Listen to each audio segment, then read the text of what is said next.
me finishing that. So I guess. Am I okay saying your name? Yeah. Charles. Yeah. So once again, guys, just explain to Charles what the channel's about. We were just having a little bit of a chitter chatter regards how difficult it is for doctors and nurses, and you was explaining.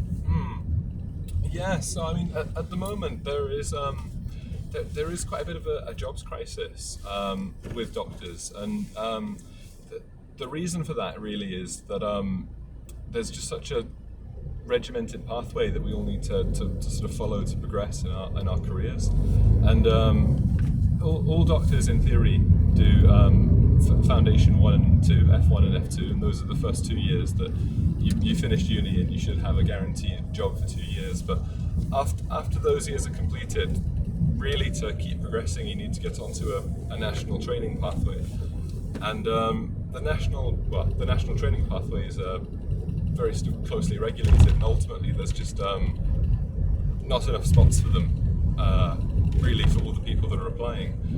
So I think what I'm really passionate about is mental health. I really want to do psychiatry.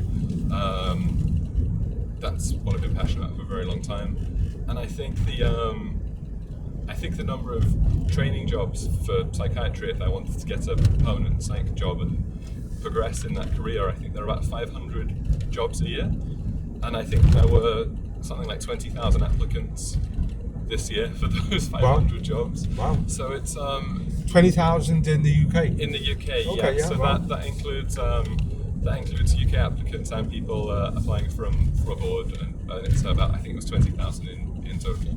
Okay. So it's and it's true, like not all of those 20,000 people, if they did get the job, would take it. Some of them might have 2 jobs maybe, and those numbers might come down a little bit.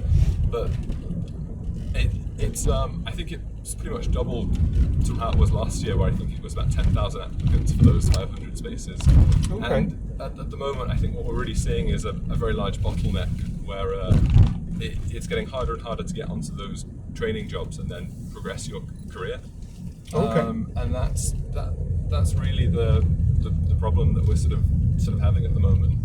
Without being on a training job, there are, I suppose, clinical fellow jobs and locum jobs and trust grade jobs, and these are sort of things that are designed by the trust to fill in a gap. But even these jobs are becoming quite sort of short and quite competitive and quite sort of difficult to get at the moment, and it's really just because there's just, I think, just not enough money from the hospitals to employ as many doctors as they want, and that's the problem in a nutshell. It's a bit more complicated than that. There are a few more bits. So solutions. A few years ago, what happened was the number of medical school places were increased, and this was in a bid to make more doctors and fix the shortage of doctors, and increasing the number of medical school places without also increasing the number of jobs after medical school wasn't really a great solution. It's really just sort of led with lots of people that once they finish their F2 can't get a job. Okay. Sorry. What about physicians associate? I get mixed opinions on it. Some are for it, some feel like that can be a bit controversial. It's a very controversial topic. I think they changed the name. Trying to think of something smart to say when I'm knackered after a night shift. Yeah. But it is a very controversial topic. I have worked with quite a lot of physicians associates, and I do think some have been very good. I think some haven't been as good. I think there has been disparity really between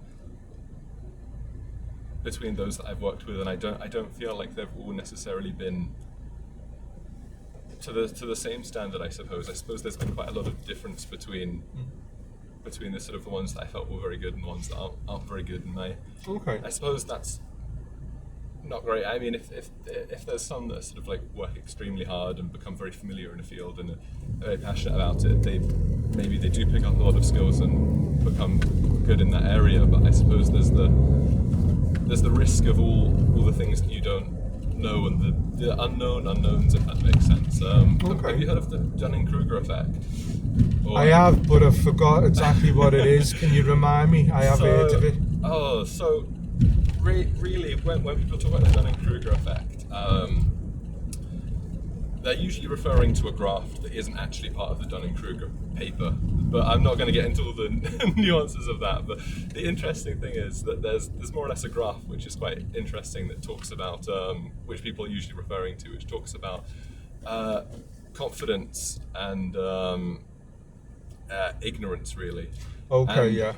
The most important sort of takeaway from this is that when you don't know how much you don't know, Yeah. you're very confident. Yeah. And once you sort of get an appreciation for how much you don't know, you suddenly become a lot more cautious and wanting to, well, I don't want to say necessarily scared, but appropriately cautious because of the things you don't know, and Yeah. you take the appropriate sort of safety steps to sort of make sure that everything is covered for. And if you know you don't know something, you can seek that information and you can seek an expert opinion. And if you sort of know that there's something that sort of could potentially be very bad, but you don't know everything there is to know about it, you know to seek that advice. Whereas if you are not even aware that that could be a potential issue, you wouldn't know to seek that advice. And I think that's something that I've seen referenced a lot with regard to physicians associates, is because they don't have the breadth of knowledge of as many things. People worry that there will become an issue that they wouldn't seek help for. Okay. Wouldn't seek help for something they don't know they need to seek help for. Okay. No. Yeah. Very interesting. What do you specialise in, Charles? So I don't specialise in anything. So tomorrow's my last shift of F2. Okay. So F1 and F2 are the first 2 years where you do 6 rotations, and it's generally set up so you do a lot of broad things and you get a lot of experience. So I've done 2 surgical jobs, a medical job, an AMU job, psychiatry, and a GP job. So I've done all those things. I've been very dead set on doing mental health and psychiatry for a long time, prior to starting F1 and F2. Why is that? Just the passion? I really enjoy it. I just find it extremely interesting. I feel that I had a bit of a light bulb moment in medical school where I saw someone whose quality of life had been so drastically improved because that they've been able to seek mental health care. And I know that's not always representative. I know that sort of often a very large proportion of mental health patients do have very poor outcomes overall. But I think that those that you can help, you can make such a big difference in their quality of life sometimes. And chasing that I find really interesting and I find really rewarding, and it's something that I've wanted to do for a long time. No, yeah, it's a fascinating subject. Are you familiar with open dialogue in Finland? No, It's just a particular approach, just because about 10 years ago, there's a few people I know who suffer with their mental health, like psychosis, etc., sections. And so about 10 years ago, it's a Finland approach. It's like their approach is a lot of, in contrast to the West, to where the systems are different. I understand it's a lot smaller in Finland, but they put a lot of emphasis on psychotherapy, more talking therapies and stuff like that, and low dose medication. Of course, you need medication for serious people if they're threatening other people or themselves. But there was a pilot scheme in Birmingham a few years ago, but I think it's complicated in the West because it's much easier to give a prescription than spend all that time with the talk, because it's expensive as well. So it's an interesting approach, open dialogue. It's definitely one that's probably so like we do have like lots of talking therapies in the UK as well, and it is our guidelines are the first line for many conditions are talking therapies and CBT. I suppose the difficulty is availability and access to the services and the backlog. And the backlog, exactly.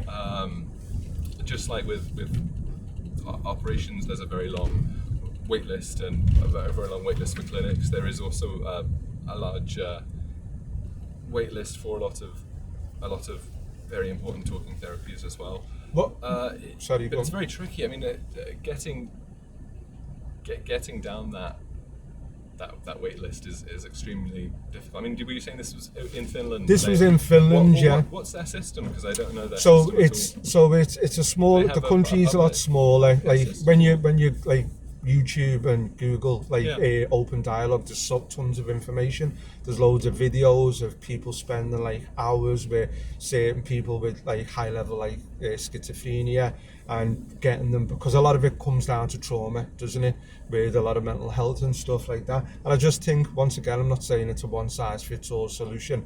I just think it's an interesting perspective, that's all. And I can remember about 10 years ago speaking to a lot of people involved in CBT and stuff like that and just discussing it, and that was what they said. Their system is just totally different than ours, even though it's got some like amazing methods and techniques. But I think, like, can you give advice to people who are maybe suffering, the channels and platforms, maybe resources to go, just because I'll put a link in the description? Yeah, of course. So I would say always seek help from your GP. I know that seems maybe cliche, but I mean, like, simple answers are good answers, common answers are good answers. The GP is a very good place to go with a mental health issue, because they can refer to all the appropriate places.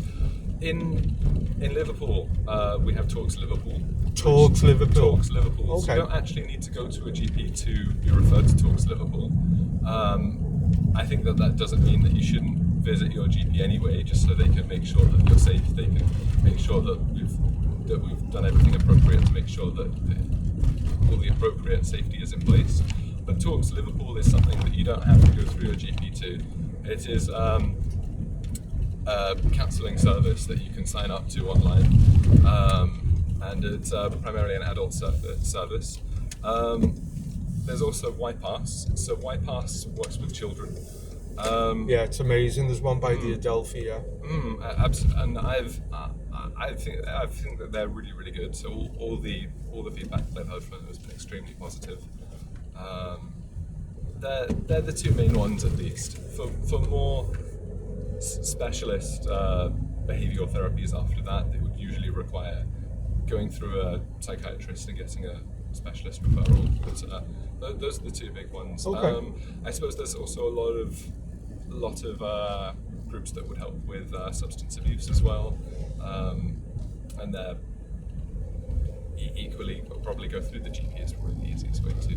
No, thanks for mentioning them. Just one other interesting question I'd like to get your thoughts on. I was advised to get a homocysteine test to check for my levels. Okay. To see, basically, according to this book and doctor who recommended it based on X amount of studies, according to him, this is a UK doctor, they were saying that basically if you're homocysteine, I'm a taxi driver, sometimes I'm forgetful, they give you a questionnaire health check to go through, but then they had a specific section on early kind of detection of dementia, Alzheimer's, and it said that check your levels, and because they found that based on these particular studies, a lot of people had very, very high homocysteine levels. So last week I went to Rodney Street, got it done, and mine was at 14, and according to his perspective, he said ideally it should be around 10 or 7, and then when you do additional research online, it seems to be the consensus it should be kind of low. So what it was saying is that you're deficient in, based on this particular test. Of course it can mean other things, as you probably know, but what he was saying is it says that you're deficient in B vitamins, and he advised to basically have more vitamins, etc. So I generally have a good diet, but as you know, hence what a lot of doctors will advise, have a balanced diet. So you could be having X, Y, Z, but you're not having other things with B vitamins in. Any thoughts on that? No, that's interesting. So there is definitely a link with certain B vitamins and certain forms of dementia. Is the particularly thiamine is something that tends to be low in people that have malnutrition and people that drink too much alcohol and abuse alcohol. That is something that is linked with some forms of dementia, and replacing that's very important in preventing cognitive decline. Okay. As for the specific test that you referenced, though, I'm very sorry. I'm not familiar with it. Okay. But there are. I know there definitely are sort of certain genetic screens that do sort of are predictive factors for Alzheimer's. As for the general sort of use in sort of screening for that and being very ahead of time, I suppose it is very, very useful on an individual level to be aware of yourself and know what sort of things to look out for to live a healthy life and what things to prepare for down the line. Okay. It definitely gets a lot more complicated when we look at a larger scale and saying, should we be screening everyone? And then it'll be sort of like a cost versus benefit reward. But in terms of sort of just remaining on top of your healthcare from an individual perspective, I think that's always good. Okay, no, that's brilliant. The other reason why I love the taxis, Charles, just got a free consultation. few more years, he's going to be charging an arm and a leg. Is there anything you want to say before I bring it to the close? Thank you for agreeing to this. No, that was interesting. Yeah. I haven't done anything like this before. Okay, I'll show you the channel. I didn't give too silly answers. No, not at all. I think it's just about perspectives. I think people of your caliber, like for me, everyone's got value, whether you're a homeless person on the street or whoever, we've all got a story to tell or some value to contribute. And it's just about perspectives, and it's great to listen to what you said. But thank you for that. Yeah, just press stop.